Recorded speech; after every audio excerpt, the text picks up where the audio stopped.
The point of a value proposition is so that we can explain to the customer how we're going to solve their biggest unmet need in a better way. But it takes a long time for the customer to really understand what we're offering. And the longer we can say the same thing, the more that we will become associated with the delivery of that superior benefit. Consider Volvo for a second.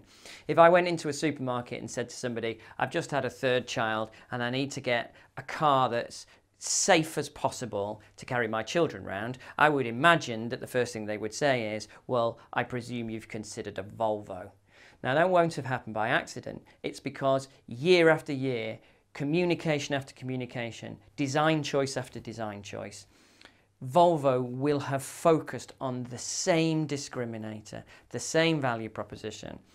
It's the delivery of a safer, safe family car. And all the technologies will always have been reasons to believe against the same fundamental benefit.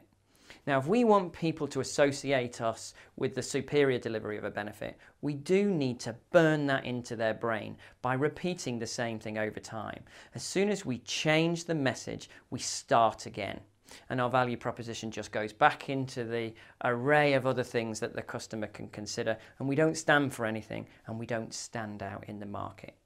I always consider the creation of value propositions a little bit like light from a star.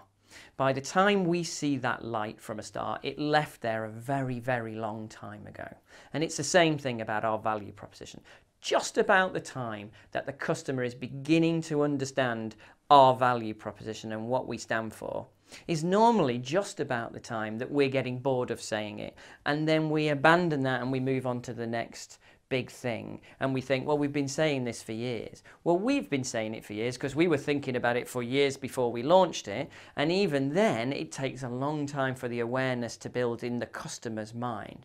We don't want to abandon the value proposition too soon. We want to keep saying it over time. In fact, it would be great to build a technology roadmap that kept changing and improving and evolving the way we were going to deliver the benefit, but never intended to change that benefit for tens and tens of years. Think Coca-Cola. It's the ultimate refreshment on a hot day. It's communicated that in many, many ways using many, many techniques, but it's never really changed the fundamental value proposition of what is on offer.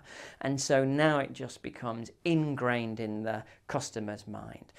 Think about value propositions as a long-term thing, not a tactical thing, something that you want to put in place and that you can sustain for as long as possible.